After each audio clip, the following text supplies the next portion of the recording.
250 শয্যার কক্সবাজার সদর হাসপাতাল, যেখানে চিকিৎসা নিতে আসে 8 উপজেলার মানুষ, কিন্তু গত 4 দিন ধরে চলছে অচল অবস্থা। গত বৃহস্পতিবার ইন্টার্ন চিকিৎসকদের বলে এক রোগীর মৃত্যুর অভিযোগে হাসপাতালে ভাঙচুর চালায় রোগীর স্বজনরা। পাশাপাশি মারধর করা হয় কর্তব্যরত চিকিৎসকদের। এরপরে শুরু হয় চিকিৎসকদের ধর্মঘট, যার কারণে চরম দুর্ভোগে পড়েছেন কক্সবাজার সদর হাসপাতালে চিকিৎসা নিতে আসা রোগীরা।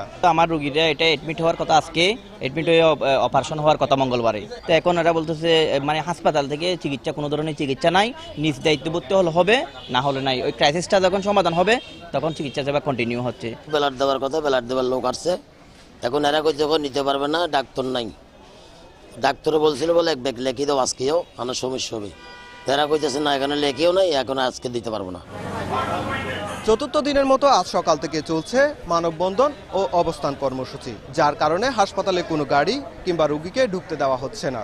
7 দফা দাবি না মানা পর্যন্ত এই কর্মসূচি চলবে বলে জানিয়েছে কর্তব্যরত চিকিৎসকরা।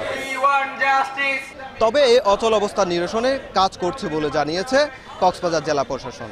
এই যে উদ্ভূত সমস্যা নিয়ে আমরা বসেছিলাম, যেহেতু এটা আইনি ব্যবস্থার মধ্যে শেষ হওয়ার কথা, সুতরাং পুলিশ এটা দ্রুত ব্যবস্থা নেবে এবং যারা আন্দোলনে আছে তারাও তাদের আন্দোলন প্রত্যাহার করে এই জনদুর্ভোগ কমাতে তারাও এগিয়ে আসবে।